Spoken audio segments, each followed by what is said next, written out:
What you are looking at has taken a long time to assemble, not just because I live on the other side of the world from the side I consider to be normal, but because the last book in the chain has just been released.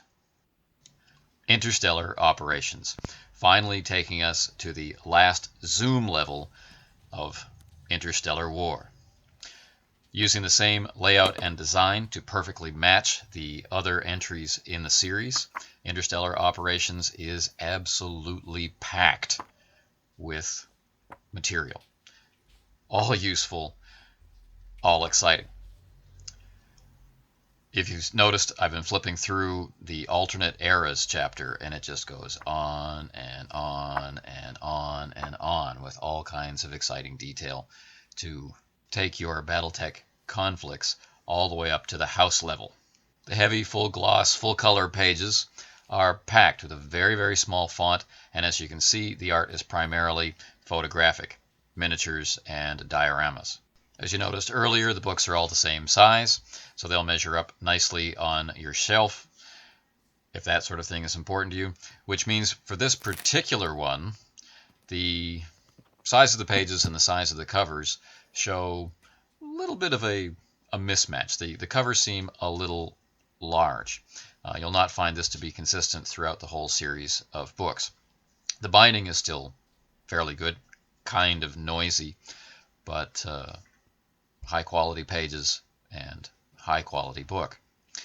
The index, as you'll note, is, well, not only is it the tiniest of the tiny fonts, but it also goes on for page after page after page. I'm flipping backward through the chapter on conversion, but first, let's quickly talk about the table of contents. After the introduction of what is Interstellar Operations, you move into alternate eras, then alternate eras units and equipment, then alternate eras costs and availability.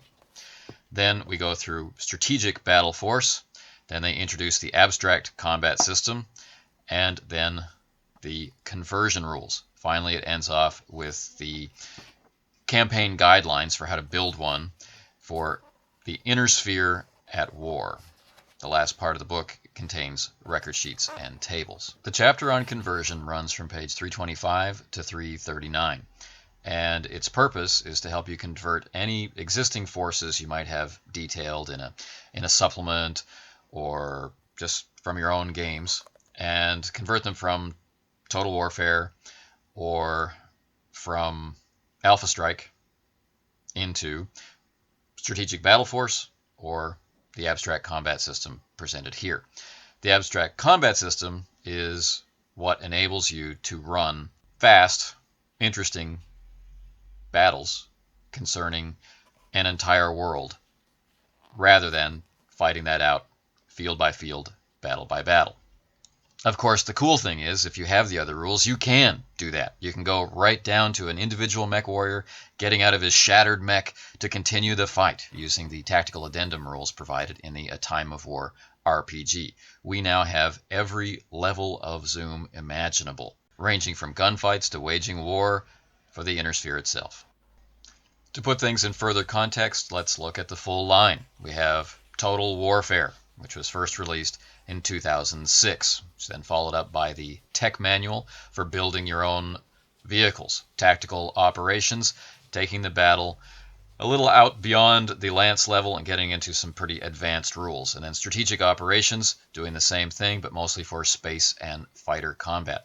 These 4 books were what we've had for a long time, but now, 2016, Interstellar Operations completes the package.